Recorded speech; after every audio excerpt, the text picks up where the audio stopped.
I want to point out something that I just discovered on filling a car today that caused me a lot of problem, and I didn't know what was wrong. The situation I was having was my gauge was going and reading all over the place.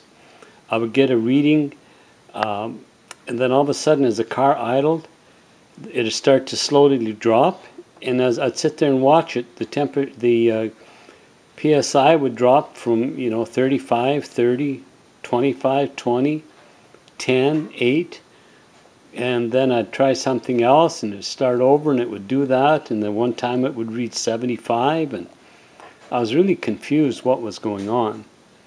So after considerable experimenting with things and trying different things, I figured out what it was.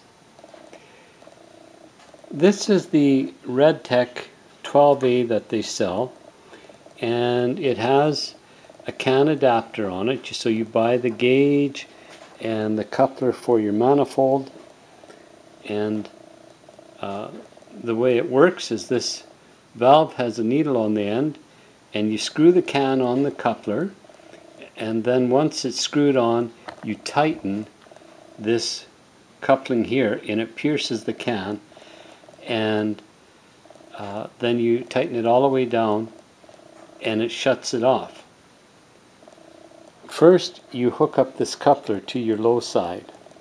It'll only fit the low side, and it's got an L on the cap of the line on your car. You hook it up, you pierce your CAN, shut it off, and then you'll start reading on your gauge. This gauge here is really good. It does have your vac settings there if you want to vac it, and I do have one. I'll show you that on a video sometime.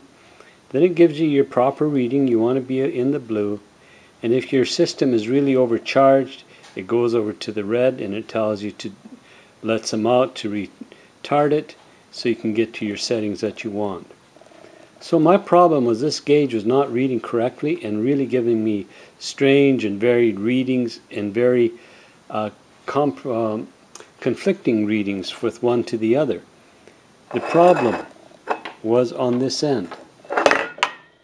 This quick coupler here, it just pulls back and snaps on. And I've used this a few times and I've never had any problem.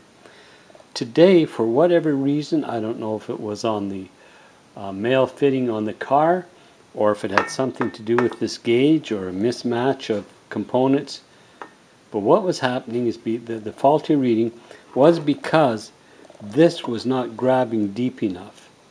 So if you can imagine the line being here, and I can get a wrench or something to pretend that that's the line. Let's pretend that this is the cooling line, and the coupler snapped on, and I was getting really strange readings. So what I had to do was take and squeeze this down, just press like this, so that the coupler, after it was coupled, went a little bit firmer on the male fitting, and my readings went perfect. So then I had someone assist me by operating the controls and changing the speed, and I was monitoring my dial and my gauge to see if everything was correct, and it was. So it worked, but on this particular car I had to push this together onto the connection. There was no escaping of Freon around here, no R34 134 escaping, so you couldn't tell by that. But because when all else is looking like what is the problem here, I pushed that in and it worked good, and I was confident that the system was charged properly and the person went on their way. And I just thought, well, in case you ever run into something you can't figure it out, try that. It could be something else. Of course, air conditioning is very complicated. Your settings of high and low and two highs and different applications, there's charge for that. So keep reading up, keep watching all the videos out there. There's lots of good ones. So what is this one about? It's how to get your gauge to read if it's giving you problems and it's not in the system itself. You need to find a consistent reading. It could be in this coupler. Thanks for watching. I hope this has helped. Cheers.